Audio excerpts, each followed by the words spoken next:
Christians. Picking up here in Exodus chapter 1, it says in verse 7 that the children of Israel were fruitful and increased abundantly, multiplied, and they grew exceedingly mighty, and the land was filled with them. And then there arose a new king over Egypt who did not know Joseph. And he said to his people, "Look, the people of the children of Israel are more and mightier than we. Come, let us deal shrewdly with them, lest they multiply, and it happen in the event of war that they also join our enemies and fight against us, so go up out of the land." We need to understand something here, because here's the thing. If we read the scriptures and don't use it to understand things that are happening even in our current times, then what's the point of reading it and understanding it? It's important for us to be able to recognize what we see going on in our world today, since we see the history of these things being recycled over and over again throughout history.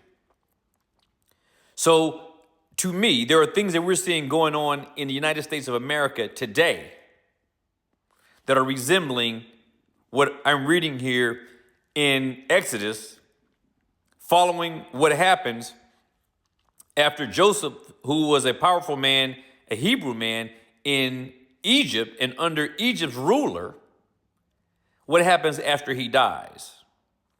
Because it says here that after they all die, after the whole generation dies, it says that a new king arose, a new king came over Egypt, one who did not know Joseph. Now, what does it mean here? It calls him a new king, a new king. And it seems to implicate that he is different than the previous pharaohs before him. In other words, he's not a king in the sense of he follows through an existing order or existing succession. The idea that he is referred to as a new king seems to indicate, as many historians and theologians have also agreed to, that he was a new king of a different sort, perhaps even of an entirely different race altogether. And if that is true, then what most people believe is also that not only was he a new king and possibly of a different race altogether, but that he assumed the role of Pharaoh through some sort of a revolution or some sort of a different type of a revolution, whereby he was able to assume the throne, and it was different. He was different than all of the previous ones. And the scripture makes it clear that he did not know Joseph, which is another reason why it assumes that he is of a different sort and a different order of Pharaoh altogether, because it says he did not know Joseph.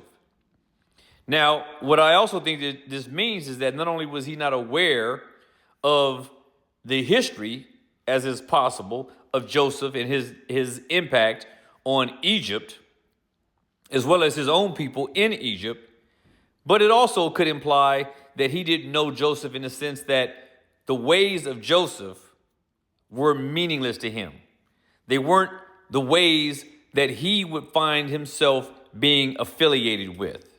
In other words, the rule that Joseph seemed to have over Egypt wasn't one that this particular Pharaoh would be happy about. And that we know is absolutely true. Because look what he says in verse 9. He takes over and he says to his own people, look, the people of the children of Israel are more and mightier than we. Come, he says, let us deal shrewdly with them so that they don't multiply. And it happens that in the event of war, that they also join our enemies and fight against us, and so go up out of the land. This new Pharaoh, he's concerned He's concerned about the people of Israel who are of Hebrew descent and not of Egyptian descent. He is not satisfied with the fact that they are multiplying and that they are significant in numbers. And he tells his own people that they are mightier than us. He is telling his own people that these Hebrew people are a threat to Egypt. And if we let them continue to grow, we're going to have a serious problems on our hands. So let's quell this potential storm before it begins. This should all sound familiar to what things are going on today. If it doesn't, I don't know what to tell you. But look at what he says. He tells his people that these people are endangering our very existence because they're multiplying so fast. And if we let them continue to multiply, they will become mightier than us. And we can't let that happen. So in verse 10, he gives his directive. Come, let us deal shrewdly with these people so that they don't multiply. And it happens that in the event of war, that they will also join our enemies and fight against us. And so go up out of the land.